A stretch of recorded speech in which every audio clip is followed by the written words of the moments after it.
Assalamualaikum warahmatullahi wabarakatuh.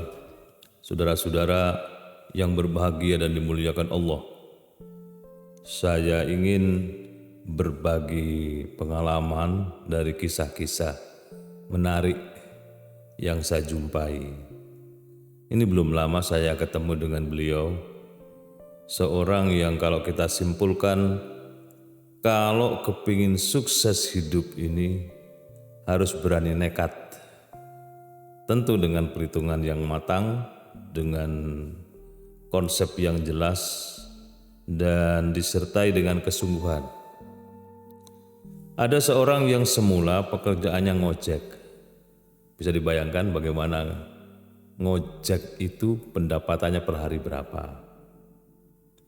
Ya, bertahun-tahun ditekuninya.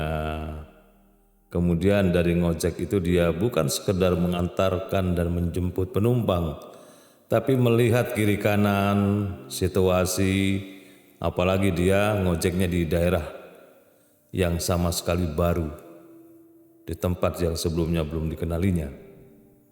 Ternyata sambil mengantarkan penumpang, bertanya sana sini, dia menemukan, oh ternyata daerah itu yang cocok tanaman adalah ini.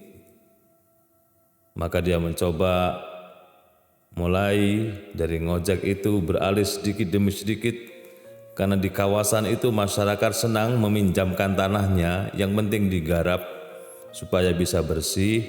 Soal penghasilan bisa diambil 100% atau bagi hasil. Ini di luar Jawa biasanya begitu. Dan kemudian dia mulai mencoba tanam semangka. Dari tanam semangka itu kemudian berkembang menjual bibit semangka. Dari menjual bibit semangka, pengadaan pupuk, obat-obatan, kemudian mulai meningkat mengepul buah semangka dari para petani di sekitarnya, kemudian meluas menjadi satu kabupaten, bahkan dia dikenal sebagai juragan semangka. Kirimnya lintas provinsi, dan akhirnya menjadi orang yang sangat sukses. Dari semangka beralih ke sawit, dari sawit kemudian terus berkembang, dan sekarang bukan hanya 10 hektar yang dia garap, tapi 100 hektar lebih. Menurut saya beliau itu orang yang semula dari ngojek berkembang, tumbuh, berupaya meningkatkan pengetahuannya, berubah akhirnya menjadi orang sukses. Dan beranjak umurnya sekarang sudah di atas 60 tahun. Apa yang dia katakan kepada saya hidup sudah selesai. Saya tidak bingung lagi mencari materi. Yang saya kejar sekarang adalah kehidupan duniawiyah, kehidupan akhirat, kata beliau. Duniawiyah sudah selesai, sekarang beralih kepada menyiapkan diri menghadapi masa depan yang jauh lebih abadi. Maka selalu berupaya membantu ini, membantu itu, ada sekolah dibantunya, ada masjid dibantunya, macam-macam. Dan suka menolong orang, menolong sesama. Sepanjang beliau kedatangan tamu yang minta tolong, maka ditolongnya. Apa yang bisa kita lihat? Orang yang kepingin sukses adalah harus mau berubah. Orang yang mau berubah harus ada kerja keras. Orang yang kerja keras itu harus penuh dengan kesungguhan. Dan di balik semua itu ada keikhlasan mencari ridha Allah Subhanahu wa taala, sehingga apa yang dilakukan, apa yang diharapkan semuanya match dengan kemauan Allah, dengan ridha Allah, dan seterusnya. Saudara-saudara sekalian, ternyata hidup itu memang begitu. Kata Profesor Hamka, kalau engkau ingin sukses, pindahlah, berubahlah. Sehingga Rasul berdakwah itu sukses setelah hijrah, setelah pindah. Dan beliau menyatakan, al-muhajiru man hajara manahallahu an. Orang yang hijrah itu hakikatnya adalah mereka yang pindah dari sesuatu yang tidak diridhai Allah menuju sesuatu yang Allah cintainya. Jadi kalau kita ingin sukses, mari kita berpindah, mengubah pola hidup kita, pola pikir kita, kinerja kita, konsep hidup kita, mindset kita harus kita ubah menuju pada satu situasi yang jauh lebih dahsyat lagi dari sebelumnya, disertai dengan kesungguhan, dengan kerja keras, keikhlasan, dan seterusnya. Dan ini banyak contoh di tengah kehidupan bahwa orang sukses itu memang harus seperti itu. Jangan sebaliknya yang terjadi pada kita ingin sukses tapi malas-malasan. Ini akan jauh antara panggang dengan api. Kepingin berhasil tapi tidak mau bersungguh-sungguh, ya diketawakan oleh keadaan. Kepingin berhasil tapi tidak ada kemauan untuk belajar dan belajar, dia akan digilas oleh zaman.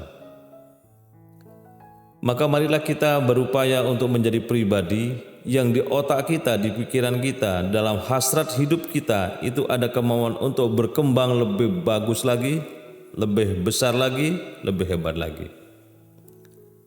Kalau itu yang terjadi, gagal pun separuh dari apa yang kita rencanakan sudah di tangan.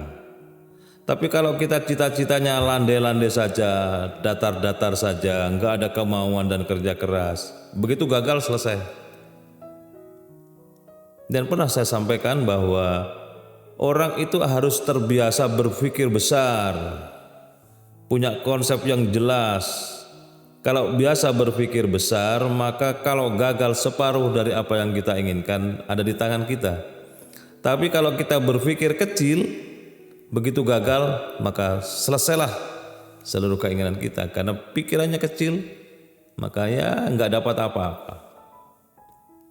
Seorang Amir pembangunan masjid menyampaikan rencananya kepada undangan pada peletakan batu pertama renovasi masjid itu, bahwa rencana membangun masjid itu membutuhkan dana 6 miliar rupiah. Sementara kas masjid yang sedang dimilikinya ada 18 juta. Bisa dibayangkan saudara-saudara sekalian bagaimana meraih dari 18 juta menuju 6 miliar itu. Tapi dia tidak berkecil hati, dia berpikir besar, berpikir untuk membangun rumah Allah. Pasti ada jalan keluar sepanjang kita mau berpikir besar. Selesai menyampaikan sambutannya, ada orang yang mendekat. Apa boleh saya ikut membantu, kata orang itu. Oh boleh. Ingin membantu berapa untuk pembangunan dan renovasi masjid ini? Beliau menyatakan, saya dengar tadi kasnya 18 juta, keinginan membangunnya rencananya 6 miliar. Saya ingin bantu supaya cepat selesai, saya bantu 10 miliar saja. Butuhnya 6 miliar, dibantu 10 miliar, hasil dari berpikir besar, maka selesailah seluruh rencana. Sehingga orang yang berpikir besar, berpikir positif dan husnudzon dalam setiap keadaan, maka alam sekitar ini bergerak bersama menjadi tim sukses dari cita-cita besar itu. Marilah kita membiasakan diri menjadi orang yang dalam hidup ini tidak berpikir remeh-temeh, tidak berpikir ecek-ecek, tapi berpikir yang besar, yang manfaat, yang monumental, sehingga kalau terjadi maka sejarah akan mencatat ada si fulan, ada si fulanah di desa ini, di tempat ini, di kota ini, dulu yang punya cita-cita dan sekarang seluruh masyarakat menikmati hasil dari kerja kerasnya itu. Dalam Islam akan dihargai seperti itu dan kita hendaknya berpikir untuk hari esok kita. Wal tandu nafsu ma qaddamat lighad. Hendaklah setiap diri berpikir untuk hari esoknya dengan persiapan dan konsep yang matang. Lebih-lebih menghadapi hari esok yang abadi itu, kita hari ini hendaknya dengan kerja keras, kerja tuntas, kerja ikhlas, mencari ridha Allah, dan pada akhirnya Allah akan meridhoi apa yang kita inginkan itu. Ini antara lain renungan yang harus senantiasa kita munculkan dalam diri kita, dalam pikiran kita. Kalau kita kepingin menjadi orang yang sukses dalam hidup, biasakan berpikir besar, biasakan kita bekerja sungguh-sungguh dan diselipi, diwarnai dalam berpikir besar dan kerja sungguh-sungguh itu niatan ikhlas mencari ridha Allah Subhanahu wa taala. Terima kasih, mudah-mudahan kita semua bisa mewujudkan mulai dari pikiran-pikiran besar tindakan-tindakan nyata dan penuh kesungguhan sehingga Allah meridhoi rencana-rencana besar kita itu. Assalamualaikum warahmatullahi wabarakatuh.